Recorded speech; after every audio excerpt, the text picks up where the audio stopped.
Oh, hello. Blog Talk Radio.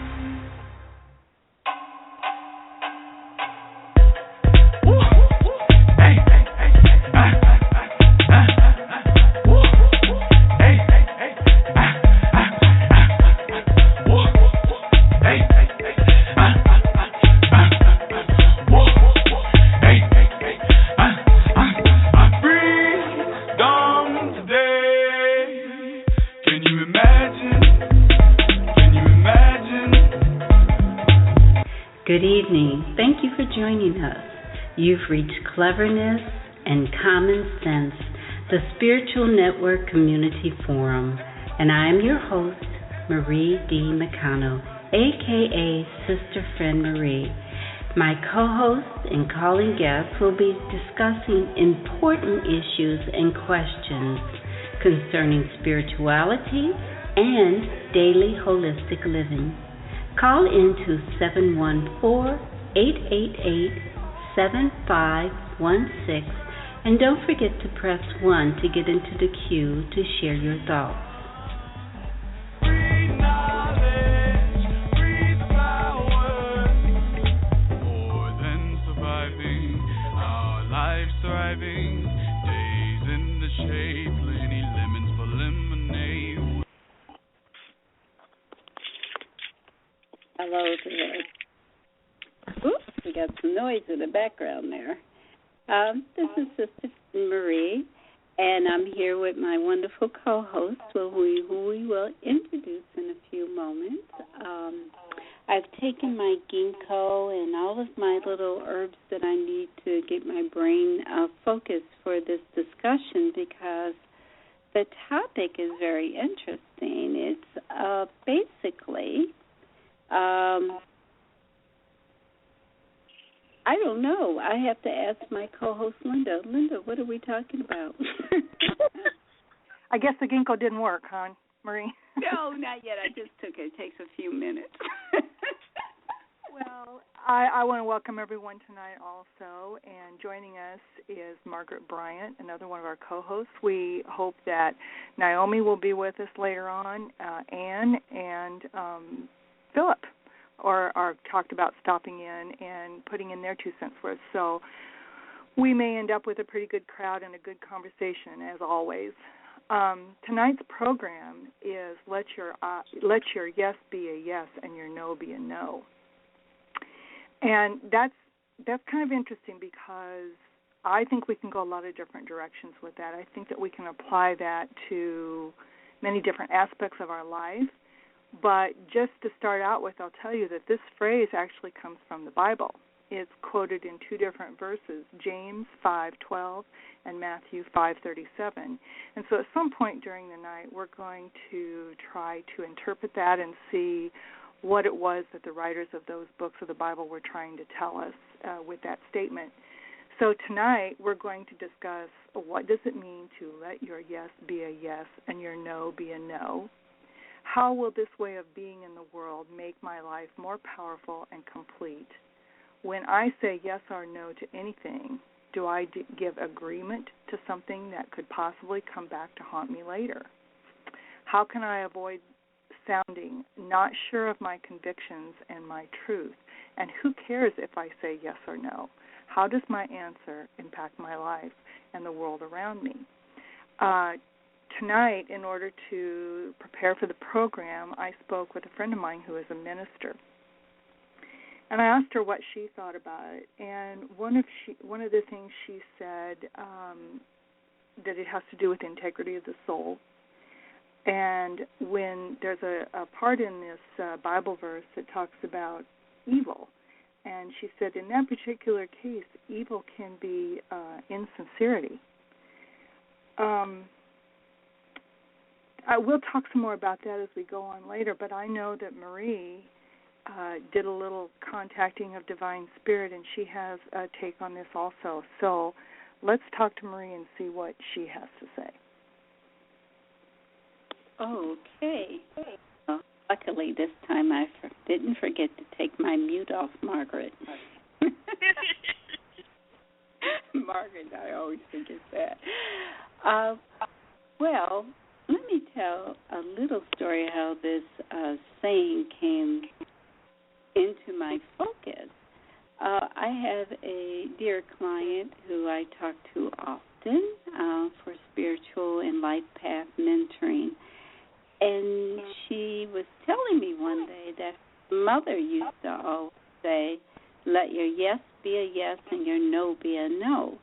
And I said, that's interesting. I never heard that. My mother just told us always to just say no to everything outside of the home, especially when we go on it. So, yes was not easy. We had so I told my client, because her whole theme seems to be wrapped around that, I said, okay, why don't we explore that? And I did I'm getting a little feedback. Do you hear me talking back to you?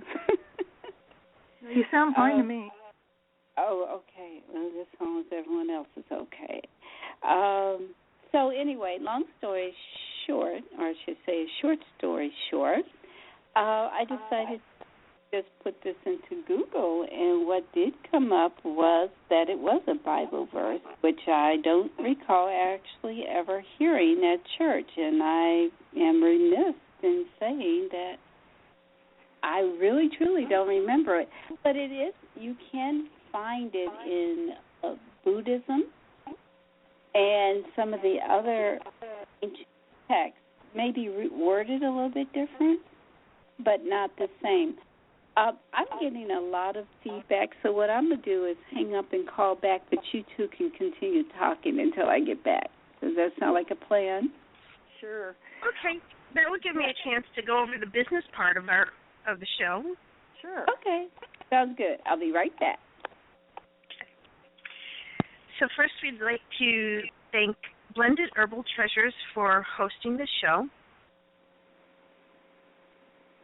Oh, are we still live? Because our host locked out. No, we're on, Margaret. We're on. Okay. Yeah, she just had to go out and come back in again to try to get rid of the static. Okay, because I'm showing that it says you are not connected. Please call in. So, and there's nobody in the chat room to tell us, so we're just going to go ahead, just like anybody can hear us. I'm going to continue. So, I'd like to thank Blended Herbal Treasures for hosting all of our shows on the Psychic Viewpoint Network. And Blended Herbal Treasures is a family-owned business that Rosie and her family started, and they sell beautifully handmade soaps, body scrubs, lotions, bath salts, different skin preparations, hydrosols, many different things made of organic and pure ingredients for your health and well-being. A lot of the ingredients they are growing themselves and extracting the oils, so really getting down to the nitty-gritty as organic as possible and also infusing them with love. So check them out on bhtshop.com or under Blended Herbal Treasures on Facebook. And thank you to Rosie also for creating this forum for us where we can sit here and talk about these crazy things and have a safe place, great energy, and share with some wonderful people ideas, information, thoughts, and energy. So thank you for that. We have other shows also throughout the week. Sunday night is my show where we talk about a topic of discussion, and then there's usually a meditation to bring some sort of healing for yourself and the planet. Could be manifesting different things. And then I take calls towards the end of the show to do some free mini readings. On Wednesday, Rosie has a topic of discussion. Leslie Hale comes on to give the weekly astrological forecast. And then Rosie takes callers also for the free mini readings. Thursday night, Rosie has her herbology show where she brings forward 2 or 3 different herbs or flower essences and research behind them that will help promote health and well-being for yourself. It's a great show jam-packed full of information. And then we have Friday night, Cleverness and Common Sense. Also, occasionally, usually twice a month. We have the Absolutely Doable Self-Empowerment Show, where Marie and myself will be bringing forward a topic that we're going to teach a class on. So we'll give you the basic information, and then there will be a class following where we will journal, use different tools and different healing techniques and discussion to help bring about positive forward movement and healing for ourselves, and we'll be on the journey with you. Our next Absolutely Doable class is Tuesday, November 10th, 8 p.m. to 10 p.m. Eastern Standard Time. The fee is $20. It is a live online webinar class, and it will be recorded, so you can go back and listen to it again, or if you're unable to make it for some reason, you'll have the recording for those who register. The topic for this particular class is different types of communication and listening skills, and how we can work to communicate what we really want to say more clearly, and how we can become better listeners. And it comes from the Feeling Good Handbook by Dr. David Burns. And you can register for that class by emailing Marie and I at absolutelydoable@gmail.com. And that's ABSOLUTELYDOABLE@gmail.com. And that's the end of my spiel. And as I'm sitting there spelling that, I'm thinking I sound like I'm in a spelling bee. Well, you know what? I was just sitting here, Margaret, thinking the business part of our program is getting longer and longer, isn't it? It is. It is. Well, because we're doing a lot, so much more than just having a regular show, and wanting to include everybody's show that's on the network, because there's so much information coming out now. You know what, when you were talking about, this is off our subject for tonight, but you were talking about your doable show, Absolutely Doable show with communication. And I did when I was working with youth group at church several years ago, we did, I don't know what you'd call it, a drill. We got 2 matching sets of blocks. It's too long. I won't go into it all here. But anyway, it was a very practical, hands-on way of seeing how hard it is to communicate with people. I'll have to let you know about that. Maybe you can include it in your program, because the kids loved it. They absolutely loved it. It really made a big impression on them. So I'll tell you about that later. But awesome. Yeah, I hear Marie's back on with us. Oh, yes. I made it back. Is your end of the program sounding better now? Yes, it is. I'm not talking to myself, and you two as well. So there's not 4 here. There's 3 here now. Oh, you know what? I just remembered. Naomi told me she couldn't be here tonight. So it's just the three of us. Yeah, that's too bad, because I was hoping to hear what she had to say about Course in Miracles. If the Bible talks about this particular phrase, I'm assuming there's something similar to it in Course in Miracles, and I was kind of hoping to get her take on that. But, maybe we can get that a later time. Right. Yeah. But I did, I will read you when I went into meditation, I meditate and I asked Divine Spirit to give me what this topic was about just a few minutes before the show began. And what I got, I'm just going to read the thoughts, because maybe it'll just lubricate our brains, even though this is just a tiny bit, I think, of a bigger subject. And let me begin. I'm just going to read each thought. If you want to stop me, just say, stop there, I have something to say. Okay. When you speak, keep your thoughts clear. Don't give people the impression that you will change your mind without sincere contemplation. Know that your word is your bond, and if you say yes or no, mean it, as this gives people confidence in your way of being in the world. And then the word dependable popped up. Should I keep going, or did you want to say something about what I said so far? Well, it sounds to me, and this is kind of what I was thinking earlier, is it sounds to me that this is just another way of saying always tell the truth. Is that what you're getting? Part of that, but always not using a filter. Before I do radio shows, and even before I do readings, I always say, Dear God, please let your words be my words, your thoughts be my thoughts. So that way I'm working towards coming from the most authentic truth of who I am and honoring the truth of who I'm speaking with and all the listeners.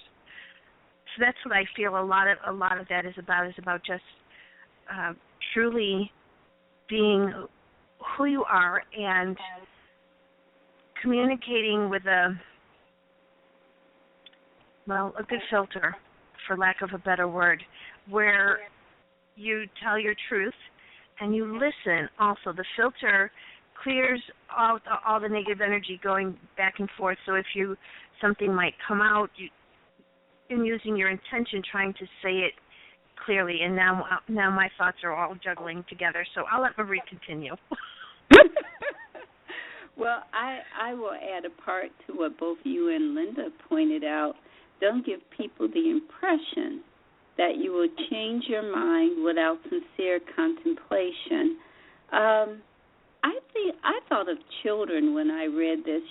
Children who are in families where the parents will often say one thing and then change their mind without it. And even if you're in a relationship with someone and they say, yes, you can do it, or yes, I'll do it, or no, we do it this way, and then they switch on you, that gives a sense of instability.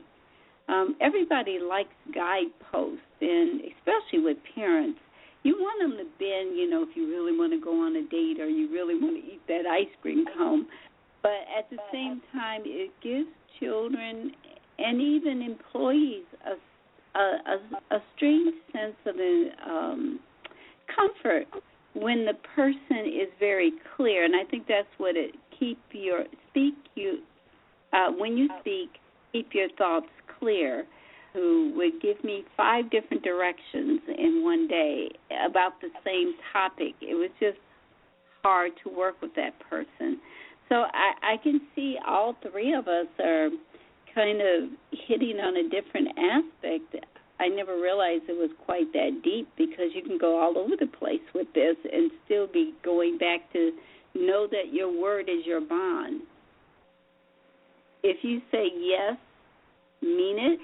If you say no, mean it. And there's nothing worse than a person that tells you they're going to do something and they don't do it. Yeah, I have one of those in my life. And that is, it's very frustrating. She'll promise you she's going to do this, this, and this, and you count on her for it, and it just never happens.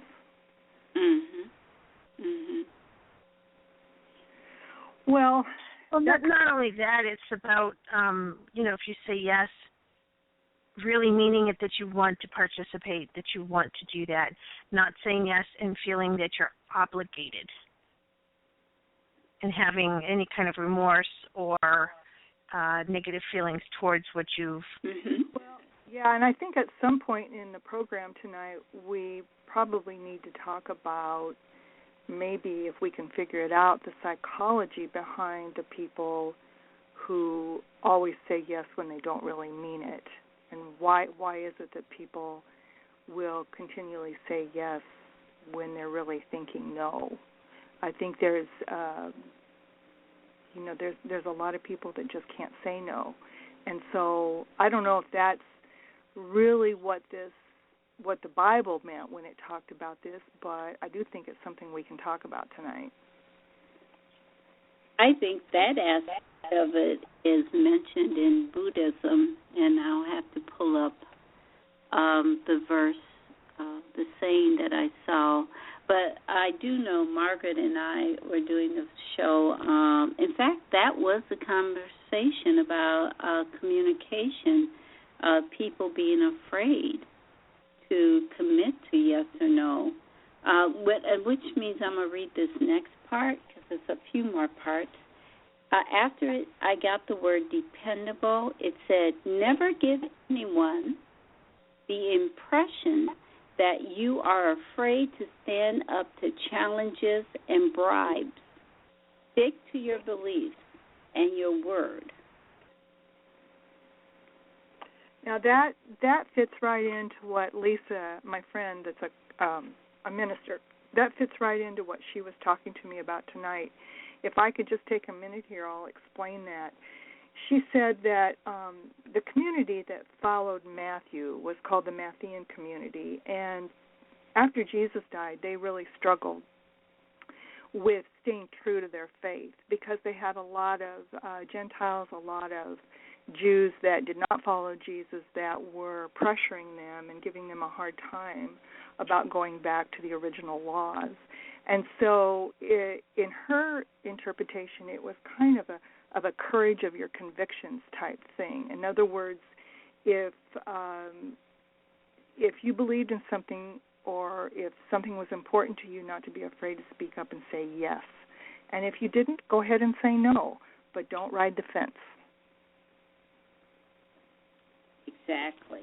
And, you know, we took a spiritual vote maybe, I think I mentioned this on another show, it's been about 25 years while in divine spiritual meditation, the concept came to us, how do you vote on fence straddlers, those who don't choose either or, and I guess in a simplistic way, those who do not choose the light and those who choose the darkness, or those who choose God, those who choose something else, whatever terminology that, you know, you're comfortable using about that major choice of spirit and conviction and belief. And I personally voted that a fence straddler, even though they're straddling the fence, they have made a choice. And that choice is not to serve either one, so you can't really trust them. They'll go either way. Yeah, and that's what she was saying. She said she thought that that community at that time, and that's why Matthew spoke up and wrote this in the book of Matthew, was because they were really struggling with deciding, I guess, what they were going to believe or what they were going to follow, and receiving a lot of pressure to do otherwise. So that's when he said, let your yes be a yes and your no be a no. In other words, are you in or not? You know, I was just reading not long ago a gentleman who was in the music industry, and he was alluding to it, and I've heard actors that I know personally say this as well. If you want a part or if you want to work your way up the ladder, you find that your convictions, your quote-unquote scruples, your beliefs, the things that you say yes and no to get challenged severely if you want to get ahead in the world. And I do know a lot of people who's even in the banking industry, they start out non-drinkers, but in order to be in with the crowd, with the clients, with the good old boys, they begin to drink. And then there's other things that follow with that, you know. The sad part is when you give up that much of what you believe, you often find yourself feeling very depleted in your soul. And I don't know if either one of you can speak to it, but it is hard to hold on to your yes and no when you're being pressured for your career or for the love of money or for the love of a person. It's just really one of those places where you will have to make a choice. And I don't know if it's fortunately or unfortunately, but I've never had to deal with that particular thing, at least not on a large scale. I think we probably all have that in our lives on very small scales, maybe even on a daily basis. But when it comes to the big what do I want to say, your integrity, your morality. Right. I wouldn't say I've really been challenged on that. I know when Lisa and I were talking, she said that the definition of evil is immorality. And that's kind of interesting to think of that in those terms, because you can put everything into a little bit different perspective then.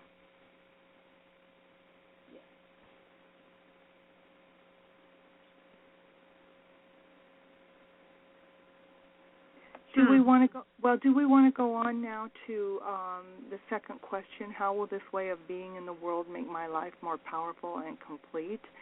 I kind of think that's kind of what we've been talking about, though, really, isn't it? It is. Yes, we can, and then I can go back later on and give the other 4, because they'll probably fit in wherever we end up in the questions. Mm-hmm. Well, like you said, if you compromise your convictions and end up getting what you thought you wanted, what do you lose in its place?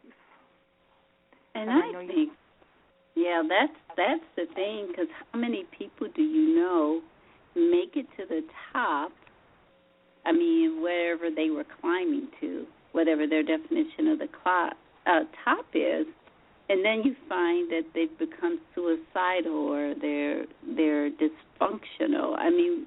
What brought that about could have actually been those compromises they made to their truth or to their yes and their no. Yeah, I think that's probably true, because by that time, life gets pretty confusing. You don't really know what you want and what you don't want anymore. Mhm. Exactly. Mm-hmm. Well, Marie, why don't you go back and read some more of your list? Okay. Well, you must have heard Divine Spirit, because that's what I just heard. Okay. Next is give no other thought to being afraid to keep your word. And then it said, God has your back. So if you keep your word and you're not afraid, you're going to have some divine support in it. And then it said, stand up to those who want you to betray your truth. Give no one the right to change your words to make a point. Clear what you said and did not say. So now what do you think that means, give no one the right to change your words? What might be an example of that? What do you think, Margaret?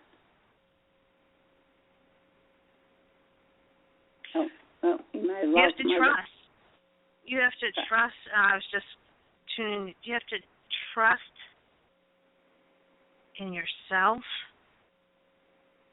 in the divine, and that it's there, and that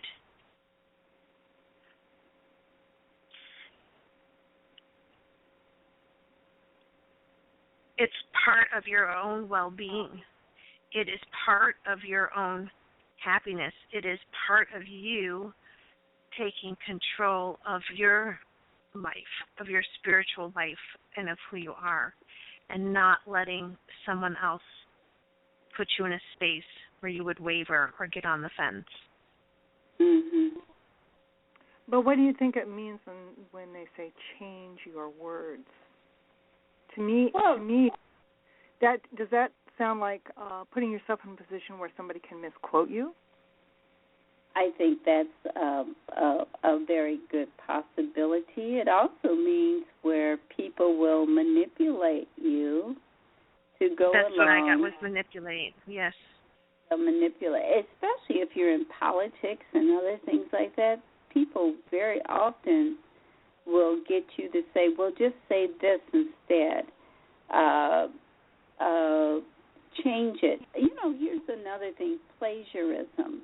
I know this is a bit of a transition from personal integrity, but I was thinking of when Sophia Stewart wrote the book, I think it was called The One, but later on it was changed into the movie The Matrix.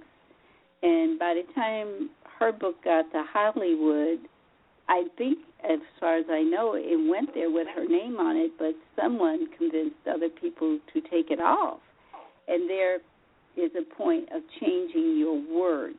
Your yes, just not your words, but what your integrity you're doing. If you took it with her name on it and someone convinces you to take it off, or it could be at work, or in school, someone says, well, that sounds real good the way you said it, but change it this way, more people will like it.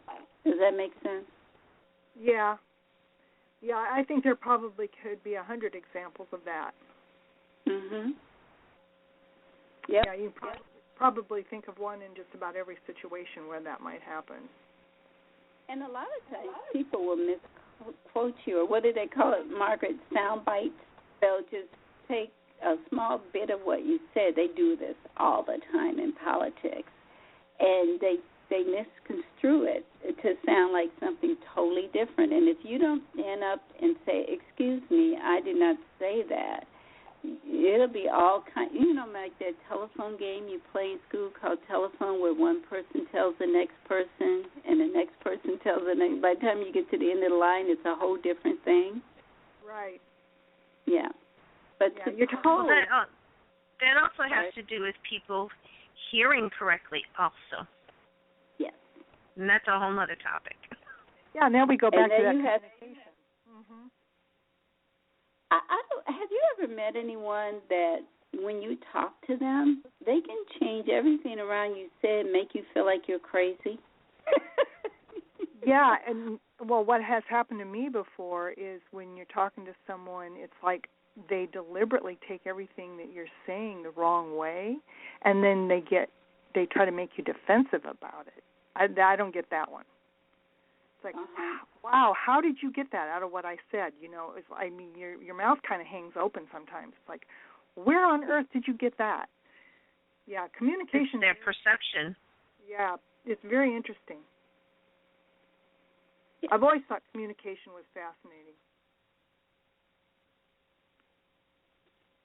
The last word that I got here, and this is the last thing that I got, and then we can go back to the questions, is give grace, GRACE, to the planet Earth by being the truth incarnate. Truth incarnate. Is that Jesus? Mm-hmm. I guess if you're a Christian, being the truth incarnate. Okay, if you want to use Jesus and the Christian religion as an example, said, these things I do, even greater you shall do. So, what do you think? What, you mean as Jesus being the truth? Well, you being the truth. It says give grace to the planet by being the truth incarnated. So if you have the belief that Jesus is the truth, if you're Buddhist and you believe Buddha was the truth, if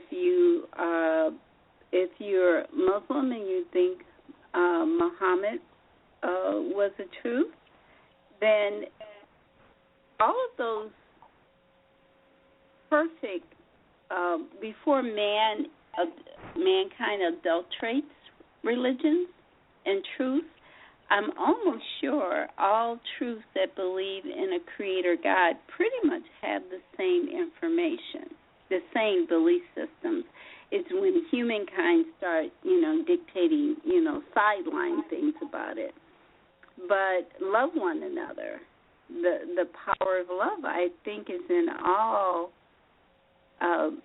what we call God-centered religions and thoughts, and even those who believe in higher consciousness.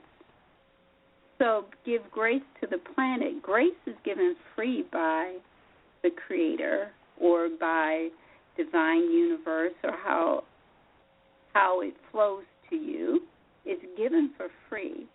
So if you are the truth incarnate, what does that mean?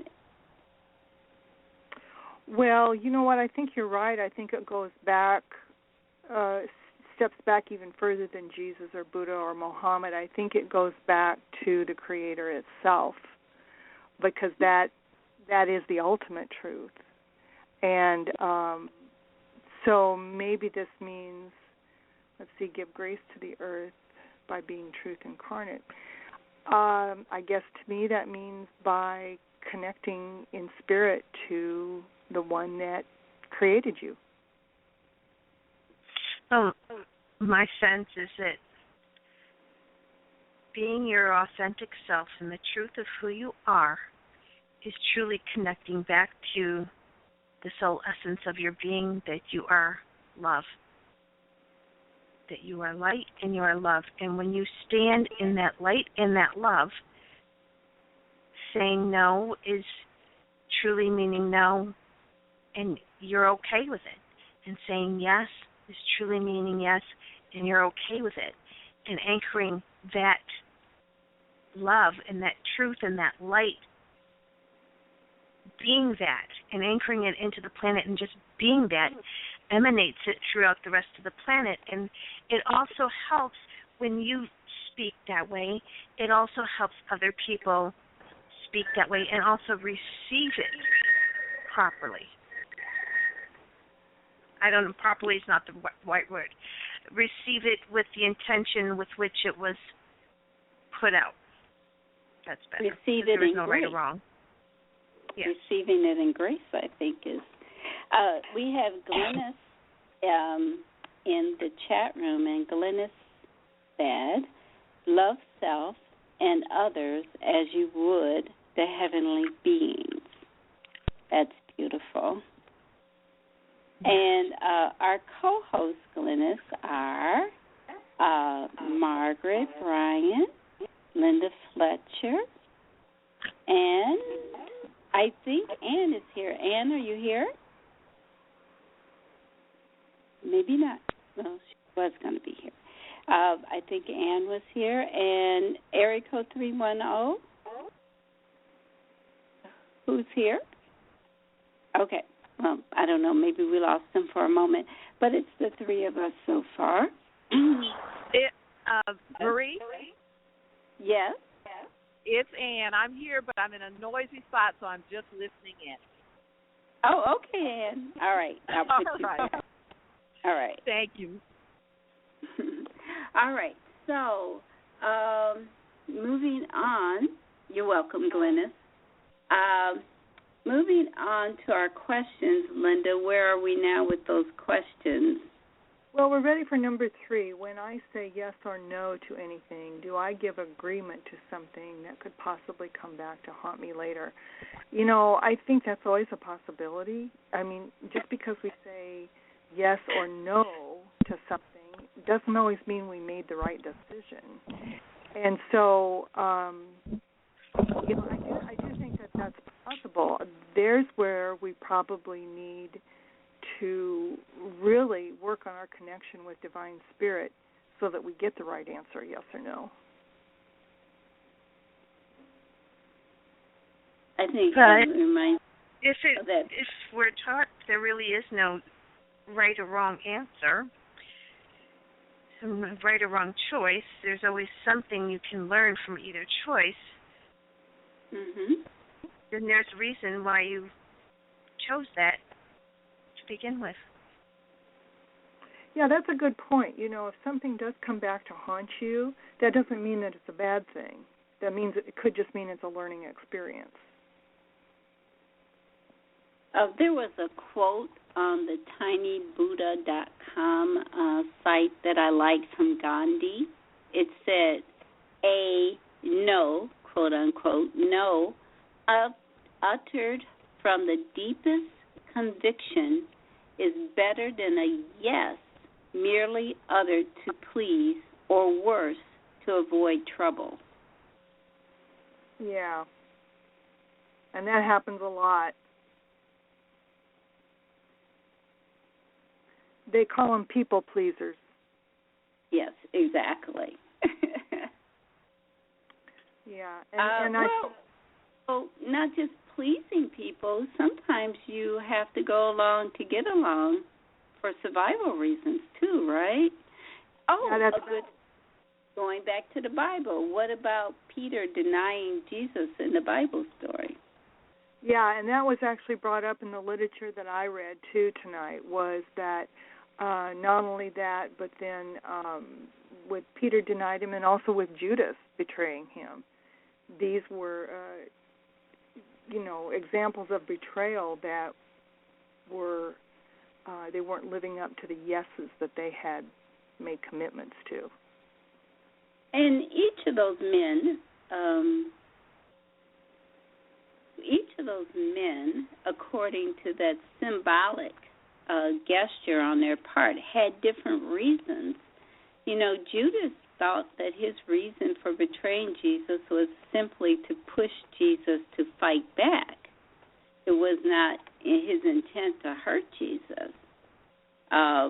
He just wanted the warrior side of him to come out. He didn't understand that the training Jesus had gone through, some say he even went to India, and the Essenes had sent him to India to learn. But nevertheless, Peter had another reason.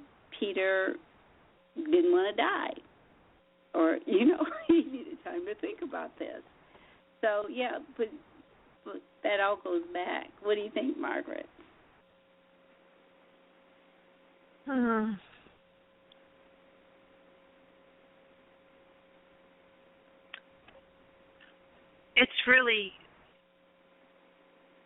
It just goes back to what you were, the last part of the information that you got from the divine, the last statement. It's all about just connecting in with you. And it's hard. Trust me, it's hard because, one, you want to do, quote unquote, the right thing, and you want to help people, and then you're like, oh, but I'm too tired, or I don't want to do that, but it seems like it's for a good cause, so I will do that. And it's really hard, and it's really hard to communicate correctly, or not correctly, in a way that you speak your truth, and to have it heard in that purest form. And it just takes practice and an awareness. You need to stop and hit that pause button in that moment and say, okay, is this good for me? Is this what I really want to do? Will this make me happy? Will this be too hard?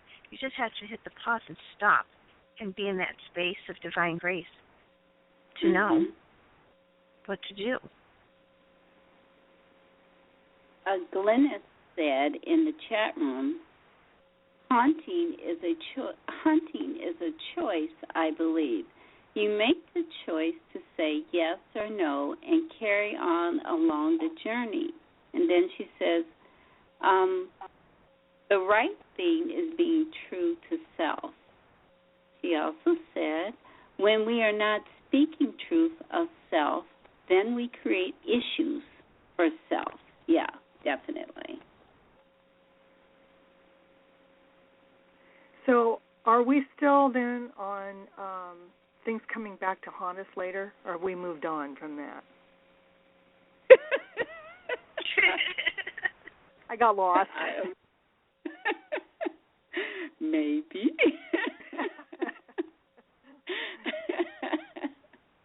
I think we moved on, didn't we? Well, things haunting us. Okay, for example, suppose you agree to something you don't believe in. A friend, when you're younger, talks you into taking an ice cream cone and running out of the store with it. I mean, most of us never do stuff like that. But there are times when your friends will sweet talk you, coerce you, or tease you to do something. Now, you do that, and you know it's wrong, you do it, or you watch them do it. You don't do it, but you watch them do it. Does that come back to haunt you later? One, in your own inner self and your integrity. How many of us have done things slightly off-key for our yes and no? Our yes and no that we implanted in our lives, like I will never be this, I will never do this, I am not this, and yes, I will always do this. And then you have to compromise that to, as you were saying, to get along. And it comes back to haunt you, one, if you get caught and you get a criminal record, even if it's a juvenile record, that stuff stays with you forever. It wasn't even your idea to do it. Somebody else's dumb idea, but you went along with it. Or what did it do to your own integrity and your own heart, knowing that you betrayed one of your truths? You know, I was sitting here thinking that would be the case with most people.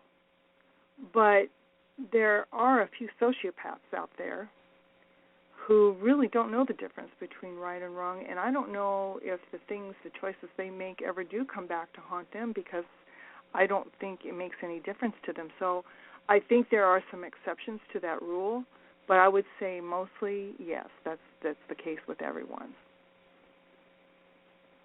I don't know, Margaret, this might be a good spot for you to put out your beautiful six sensory feelers. Is a sociopath, without placing blame on people who have mental illness, let me preference that, or social illnesses, are they totally without understanding as far as divine spirit would say? Not at all. There's choice in there somewhere. There is divine spirit within them somewhere. There is choice within them somewhere. And I know that's hard to really navigate around, especially for people that have severe mental illness. But people that have severe mental illness, they do have moments of clarity. Mm-hmm. And you know, they may not voice their moments of clarity, but there's moments of clarity in their thought processes. And there also is who determines what's right and wrong. Right. That's the whole thing, because we go by societal beliefs of what is right and wrong, but on a divine and soul level, there really is no right or wrong, and I know that's really hard to fathom, but there really is no right or wrong. There's just the experience. Well, I'm not sure what the clinical definition of a sociopath is.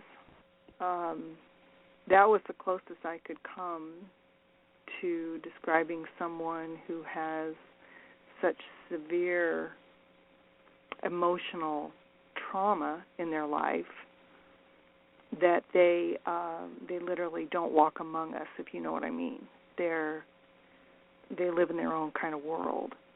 And whereas they are a child of God just like the rest of us, then of course there is that decision making, and that they have the same advantages that we do.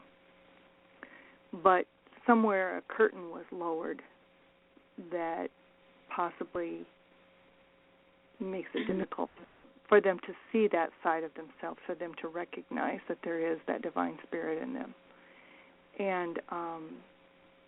And you know what? This is really kind of off the subject anyway. I don't even know why I brought that up. Just because I thought about there's always the exceptions to the rule. But that's kind of getting us off the subject, so we don't have to dwell on that. Well, no, that actually goes to the rule. What is the rule? Who made the rule? You're talking about deep, Margaret, for Margaret 8 o'clock at night. What Margaret was saying about the choice, and I personally believe by divine grace we all have a moment of choice.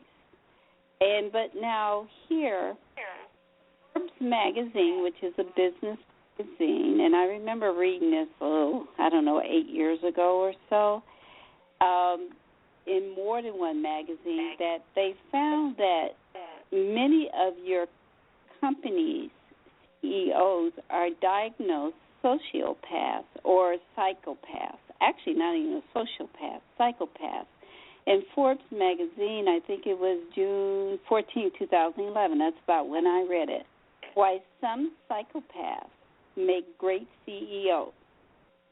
So we want to think of someone as a psychopath. We're not necessarily the person running around the street, doing things that are bizarre. These are working every day, going to work, and are over other people. So that word psychopath, Dark Star says, psychopath, a person with a personality disorder manifesting itself in extreme antisocial attitudes and behavior and a lack of consciousness. I'm wondering though, there's a book called Children Without a Conscience. I think you can have no conscience, but I think because of divine root, there has to be a sliver moment. It's a very, very tiny moment, but as Margaret said, there has to be, I could be wrong, but I'm almost sure there's a moment of clarity in everyone at some point. I don't know if it'd be big enough to say in a court of law that they were sane, but I think in a court of divine law, I think there's some choices being made, but I could be wrong. Now, Dark Star's definition, was that psychopath or sociopath? Sociopath. Yeah, that's what I thought. From what you read, it sounded like you were defining sociopath. And like I said, I don't know what the clinical, I suppose that is the clinical definition, but I don't know what the clinical cause of something like that is, and how that can curtain us off from our spirit. But it appears to. That's all I can say is it appears to. Well, going back to our topic, we're talking about yes and no to things. And standing by your yes and no, I don't want anyone to think that we're saying that you can't change your opinion. That's called growth. You can change and grow and evolve. And I think even in that letter I got, or notes I got, they said being contemplative, thinking about the change. Don't give people the impression you will change your mind without sincere contemplation. And to think about it, but if you are saying in the world, let's think about the whole world in general. How many people are sticking by their truth, even those truths that they learn in Sunday school or a mosque or wherever they go, temple? How many are actually sticking to those when they go out into their everyday world? And maybe that's a part of what we're talking about. If everyone would stick to sensible truth, I think it would be a lot easier to maneuver in the world, and I think the world might be in a better place. But one person's truth may be different from another person's truth. So there's a whole nother topic there. Yeah. Earlier in the show, I mentioned that I thought it meant courage of your convictions, and I still, even after the conversations that we've had here, I still think that that's what I would go back to if I were going to describe what this Bible verse means, is have the courage of your convictions. Because, the Bible, is it written in Shakespearean free verse? Am I saying that right? The Bible has a particular cadence to it. I know Gary Renard, when he talks about A Course in Miracles, he talks about the Course in Miracles is written in, I believe, a Shakespearean verse. And the reason for that is because 500 years from now, people will still be able to understand it. As the English language changes, they'll still be able to understand it. And I think that that's true of the Bible, too. I think it was written in a specific form in order to still be accessible to people in the past and in the future. But it does make it very difficult to understand most of the time. And but from talking to Lisa and going over a few things myself, to me that's what this means, is have the courage of your convictions. Mm-hmm. But I think taking that out of context of all the ancient writings and all the wisdoms, that might be just simply that, Linda. Just had without thinking, well, suppose your convictions means that I can come take your cow. I can come take your land. Yeah. I don't think that's what it's. How about human dignity? Yes. Or as Linda said, truth of self. Yeah. And that leads right into our fourth question, which is how can I avoid sounding not sure of my convictions and my truth? And for me, I don't know about everybody, but for me, one of the tricks that I use is let me think about it. In other words, sometimes you get put on the spot to come up with an answer for something you really haven't had a chance to have an opinion on or to know how you feel about it. And I have used that many times. Let me think about it. I'll get back to you. And that way, when you do give your answer, it can be authentic. And I don't think that's going to make anybody think that you're unsure of your convictions, of your truth. It just means you're discerning. Linda, you mentioned Matthew 5:37, and I was looking at the New International Version. I guess we could also look at the King James, but let's do the International one. It says, all you need to say is simply yes or no. Anything beyond this comes from the evil one. Mm-hmm. What does that mean? Well, that's where Lisa was explaining to me that evil is defined as immorality. So in other words, if you don't know whether you're for it or against it, if you don't speak the truth, in other words, telling the truth, lying is one of the is against the 10 Commandments. That's one of the 10 Commandments, never lie. And so to lie would be immoral, and immoral would translate into evil. Okay. What do you think, Margaret?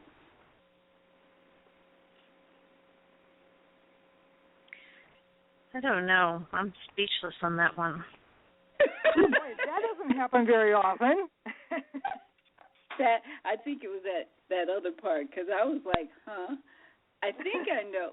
Okay. They talked about swearing, too. They also added swearing in that conversation, and so maybe we need to stay away from that because I'm getting confused myself. Well, in this particular Bible verse, though, or actually swearing, most of the time in the Bible refers to swearing on, like I swear on my head, or I swear on my child's head, or on my grandmother's grave. You know, they would swear on things not as cussing, but as a way of designating that they were committing themselves to the truth on something. And apparently that's not even was frowned upon also, that the higher ups, shall we say, would have said, if you truly believe in something, you don't have to swear. If you're committed to something, you don't have to swear. Swearing on something means you're not sure of what you want to do. So that's what I got out of that. And you're trying to make someone else believe. Yes. Your truth. Yes. But so there comes the manipulation again. Right. Before we go any further, though, I said I gave my idea of how I can avoid sounding insincere in my convictions. But what do you two do to avoid sounding not sure of your convictions and your truth? Me? Yeah. Depends on how pushed up against the wall I am against someone coming to me, wanting me to shift my truth. And it just happened recently.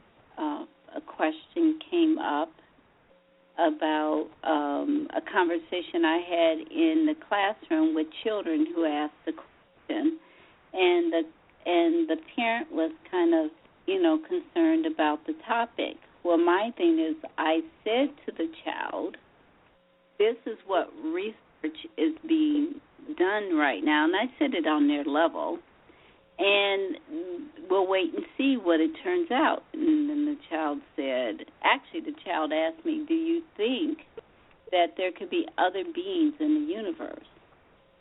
And I said, well, they're researching that right now. In fact, I think there's a group going to Congress asking them to let information out to see if it really is. But if you think about it, this is an awful big universe, and many universes before that. It does make kind of sense. There's some other life out there. And he was so happy. That boy jumped up and down and screamed and said, I knew I wasn't crazy. But I didn't confirm it. I just said research. But, of course, when he went home and told his parent, it sounded like I said definitively. But I'm a science teacher. And this has gone on for years as a science teacher. I am not going to not give kids appropriate grade level information that's in the newspapers if anybody reads it. But that's not to say that the parent was wrong in being concerned. I'm just saying, for me, I told the person who asked me, my supervisor, I said, well, I'm not going to I will curtail what I say and temper it, but I'm not going to out and out give anyone wrong information if I know it's different. And that is, you stay within the curriculum at all times, but sometimes that's just like dumbing down the whole thought process. When I've been in schools where there was going on in the city, like demonstrations that were all in the news, and the students, these are high school students, didn't even know what was going on. And they were in a sociology class. So you have to stick to the curriculum, and that's it. You have to stick to the guidelines of the job, right? Don't go outside of the guidelines of the job. So my truth always comes into, I can do the job, but I don't have to dull it down so badly that it goes against my integrity to always make people full and to grow and to feel like their minds are being challenged. Does that make sense?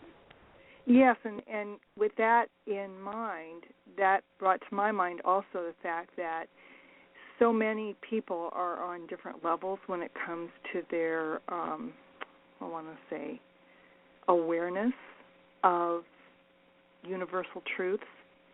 And many times it's again back to discernment, to know what you can say to what person and what you can't say to another person. Because if they're not ready to hear what you have to say, you could just be doing more harm than good. And I've run into that a few times at my job.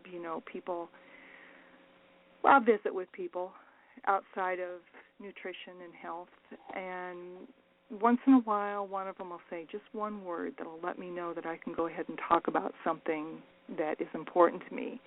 Or on the vice versa, sometimes they'll say the one word that lets me know, no, this person isn't ready to hear what I have to say. And the same thing has happened with my granddaughter, my oldest granddaughter. I was so enthralled with the idea of teaching her the truths that I know from an early age, but it didn't work out so good. I remember that. Yeah, she was going she was one too. She'd go to school and have a screaming, crying fit because my Nana said that brownie is poison. I'm not going to eat it.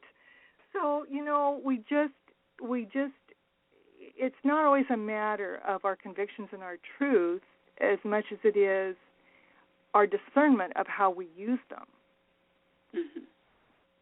Well, ladies, Margaret, I wanted you to we can finish up here. We've gone a little bit over an hour. Any final thoughts?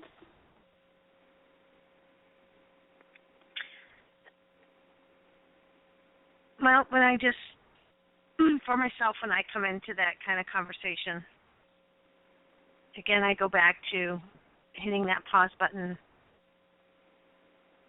Dear God, please let your words be my words, your thoughts be my thoughts. And I find if I can hit that pause button and do that, everything becomes easy. It flows out of me easily with the pure intention that what I'm intending, and it is received in that purest intention. So that's how I do that, and you do have to stop and hit the pause button. I'll be honest, I don't do it all the time because I forget, but I will stop and take the breath and say, okay, how do I say this? How do I say this? And especially when you get to know people, and even if you don't know people, you can gauge people just like you were saying, Linda, by a word that they say. And those words are triggered and they hold a vibration and a frequency. So that frequency is what tells you what's okay and what doesn't feel that it will be appropriate at that moment. Right. Well, before we finish up tonight, there is one more question. Who cares if I say yes or no? How does my answer impact my life and the world around me? And I think everybody cares if I say yes or no. I think it's a trickle-down thing. Whether I say yes or no is eventually going to affect a lot of people on any issue. And so my answer does impact. I think it does impact the whole world around me. When we talked about movies and books a couple weeks ago, I mentioned It's a Wonderful Life and how interesting it would be to actually know how your life has made a difference in other people's lives. And that's kind of the way I see this. My decisions, whether they be yes or no, are somehow going to affect the whole world at some point. If it begins with you and your happiness. Yes. It's about... Again, it also gives people a sense of stability when they know what you stand for, your truth. I've had, over the years, people say to me quite often,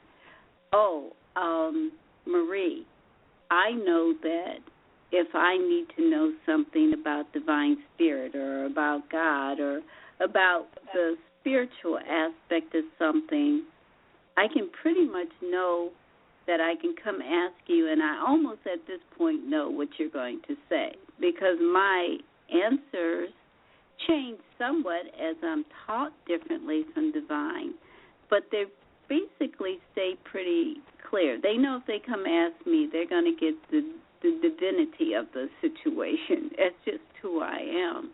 And maybe the Mrs. Spockological part to throw in on top of it, which is kind of excruciating sometimes. What about you, Margaret?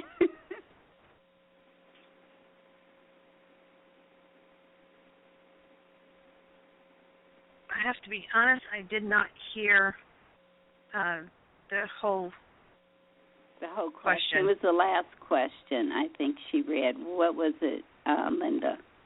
Well, how does my answer, whether it be yes or no, impact my life and the world around me? It like I said, it affects my life because is this going to make me happy, or is this going to make me feel full of regret, or how am I going to feel with my answer? If we start judging our conversations on feeling good or feeling bad, it helps to raise your vibration and put us in a better place, which therefore what is within comes without. It goes out into the universe. It goes out into your environment and changes that.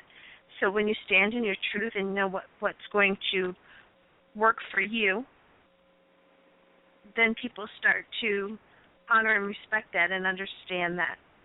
And that's how I believe it filters out through and trickles down. Because it gives other people courage, too, to say, wow.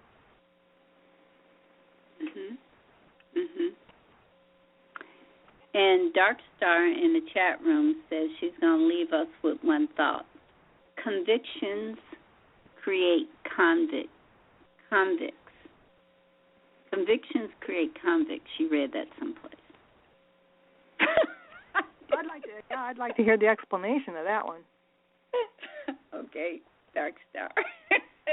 You have to type it up on the page. Well, now that makes sense because look, if you're convicted of a crime, you're a convict. Oh, the other conviction then.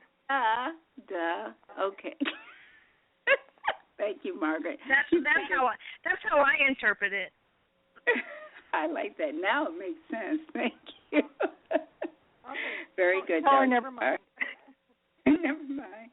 Well, I think we did a pretty good job. How are you feeling, ladies? Sister Friend? Yeah, I think we covered all the. Well, honestly, I think there's a lot more that could be talked about. I think this topic could go very, very deep. I don't know. I don't know. Let's see, what am I trying to say? I don't know if we're humanly able to know how deep that this one can go. But I think there's a lot of other directions we could have gone with this. But we did pretty good for the hour. Well, I think we did excellent for the hour. Well, so should we say good night? Sure. Unless there's one more. Please, as Margaret said at the beginning of the show, join us. She mentioned the pause button. We did a show on that, Cleverness. You can look that up in the archives. And listen to that show. We also did a class on that. We might do it again. So all of these thoughts and that are very enhanced by you being out there listening. We love you very much and appreciate you listening to us and sharing your thoughts as well. So that's what this is. It's a discussion forum. Is a discussion forum, and anytime you want to call in, we're trying to wake up all those synapses of the brains there and get everyone going so we can know what our yes and no is. We can know what our guidelines and our truths are. And I think that's the part that makes me happy, to know that you listened tonight and we gave you something to ponder and you gave us something as well. Right, ladies? Now, if there's anyone out there on the phone that wants to raise their hand, you better do it real fast because we're out of here. Okay. Well, love and peace to everyone. We love you very much. Say good night, ladies. Good night, ladies. Good night. See you Sunday night. See you Sunday. Ciao. Bye-bye.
Thank you for being here. Remember, your yes and your no is all that's important to us all and to the world.